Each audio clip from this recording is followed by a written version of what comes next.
Yo, what's going on? My name is Travis Johnson, back here again. Let y'all know about this teacher lifestyle and how to survive on a teacher's salary. Okay. First of all, let's get this out of the way. Teachers who are in the profession to teach, they're not in it for the money.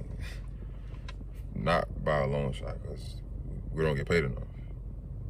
I don't think it's a certain number that you really can put on, to give me a set number of what teachers actually should make. If you tell me I'm gonna say $100,000, I'm gonna say, hey, bro, teachers need to pay $100,000 a year based on what they deal with.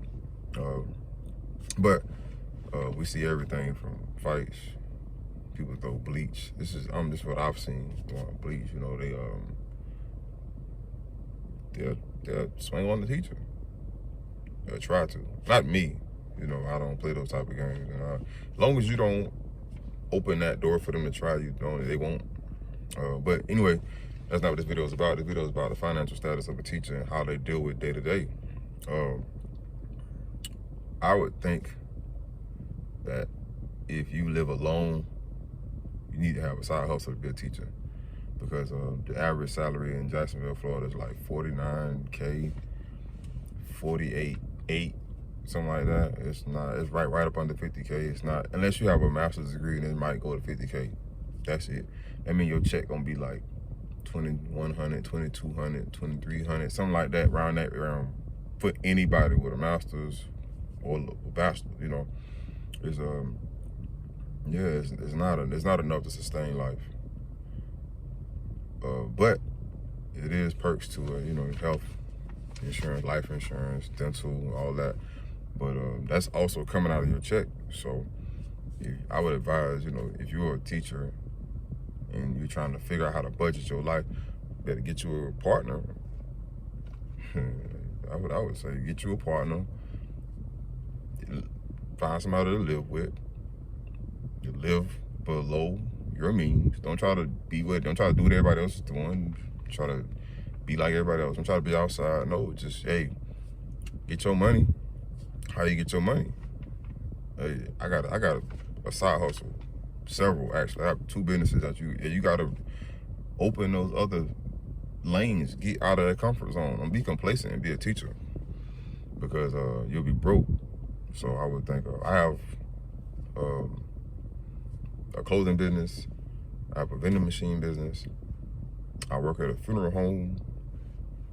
I do other things. I'm not just a teacher.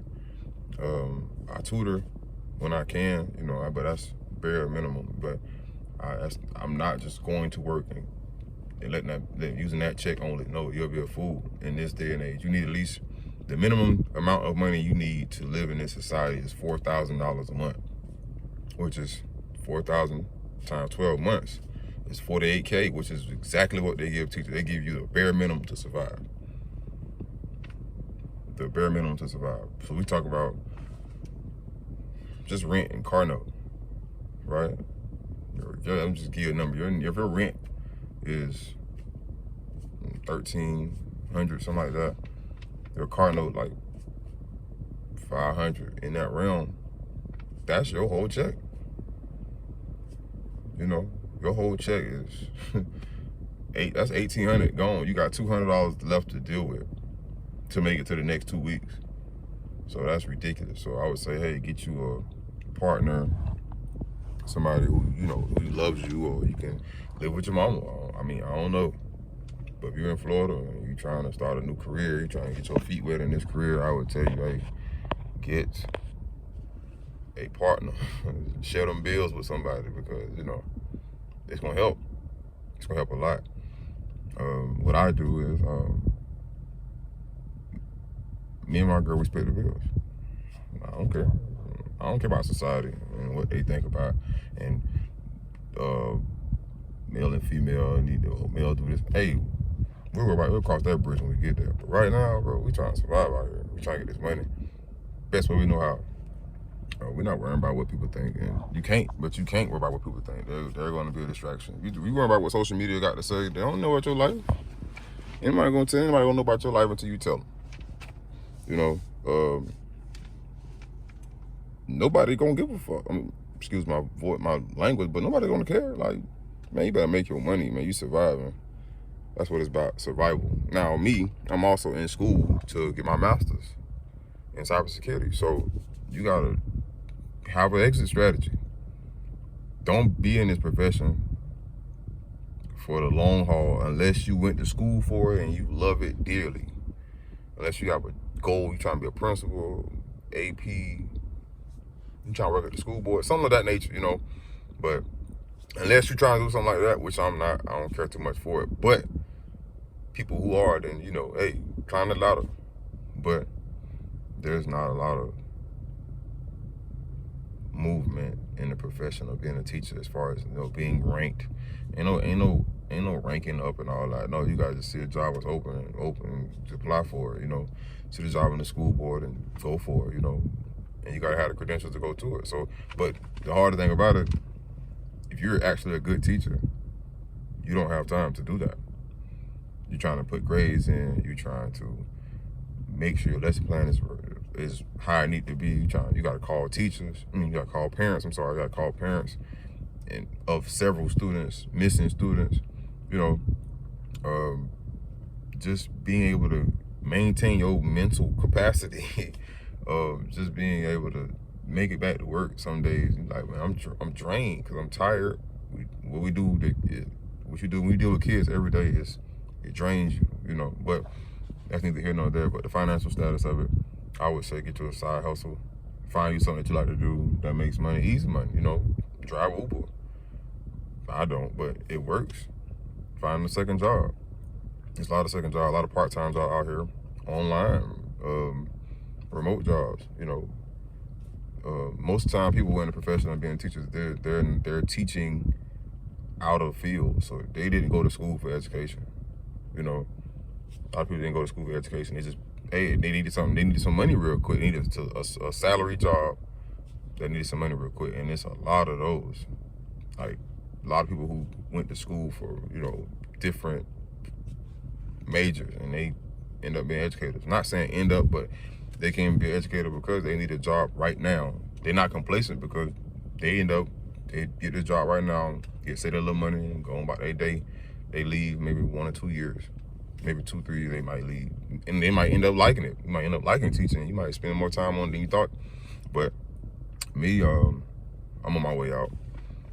I've done my part. I've spent enough energy in this profession. I have to be able to make more money and be able to sustain my life. I shouldn't have to have a job or have a profession where I have to have a side hustle. No, you need a side hustle if you're gonna be a teacher. You know, I don't want that. I don't want that for myself, or my family. So, and it's draining. It takes away from them. So, when you do all these things, you gotta think about being why am I in this profession? You know, yeah, I like it, but it has some cons in it. You know, but financially, you should be able to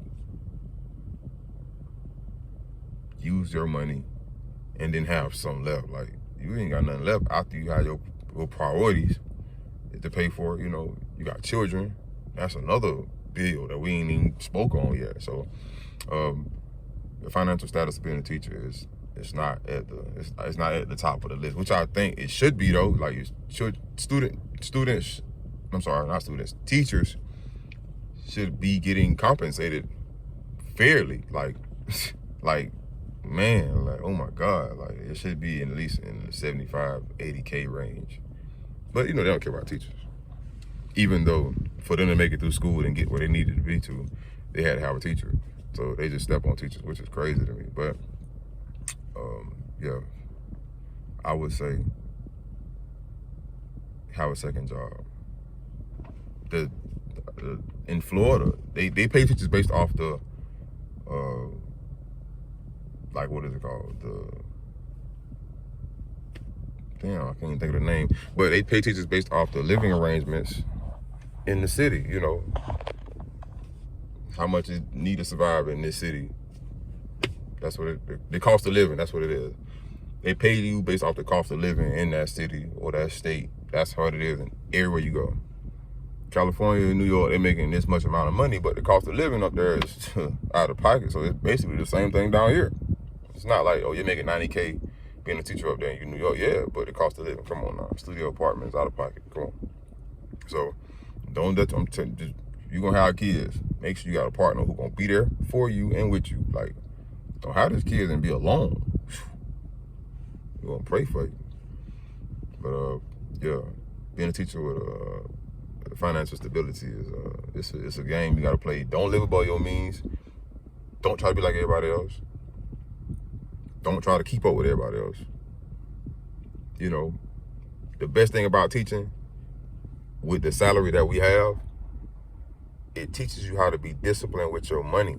So when you finally do come across a lot of money or a lump sum of money or a substantial amount of money to where you can maneuver, you've already been choking your money to the point where you're going to save up a couple coins. I can invest in something. I can start another business. You know, you can buy a new car. You know, maybe something of that nature. But everybody don't think in that along that line, because they be still partying, going out. Like, you better cut that out. You know, the economy we in, like, you know who your president is? This ain't that type of party. You gotta make it work for you. Do what works for you and your family. You know. Now, I won't judge you at all. At all. No teacher on this planet will judge you for doing what you got to do to survive with this bullshit salary. But it's okay. You know, excuse me for saying that, but it's okay. You know, we're gonna get them back. You know, we'll make a way, because you got to get blessed. You working around kids all day. Come on now, you got to get blessed. It's like almost a necessity. You're pushing somebody else's life forward. You're pushing somebody else's lives forward in a positive direction. Financially, educationally, socially, mentally, you know. But nobody cares about our financial situation. They just like, oh yeah, you chose this profession type shit. You know, they're like, oh, you chose that profession. It might make you go there. Okay, you right. You so right. So don't invest in no credit cards. It's good to have one so you can build credit, yeah. But teachers, it's perks in it. You can invest in housing, like you got FHA loan. We in Jacksonville, I know they have first-time home buyers, but it's something called the neighborhood community something, some kind of community outreach for teachers, and they help you get your a house. Perks like that.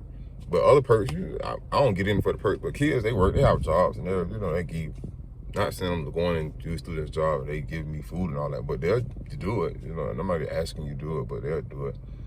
Financially, these students are not a part of my financial decision of anything. Only thing is my family is, but the job where you are, make sure your commute to work should not be more than 20 miles, 15 miles, something like that. You know, you shouldn't be riding through traffic to get to work out your way. Your commute, that gas it's gonna add up. But like I said before, we talking about that little example I gave y'all, your rent $1,300, your car note $500. That $200 until the next 2 weeks. I'm sorry. So now you gotta say that $200, you gotta choke on that $200. Not even saying you got bills like responsibilities, like light bill, you know, water bill, gas, whatever miscellaneous bill, phone bill, all that like that. That's gone. That's gone. So that's why I say you better stay with your mom. You better move in with somebody you love. Let them give you a month in the hole, you know. Or, you know, get you a partner, move in with them. Me, nah, I got a spot to stay. But like I said before, me and my girl, we split the bill, so we don't have no issue. We don't care about what everybody else thinks. Because they struggling too. They just struggling somewhere else. Everybody got to struggle out too. You gotta pick your struggle, you know. But yeah, that's my little 2 cents for today. Hey, y'all like and subscribe, man. I'll see y'all later.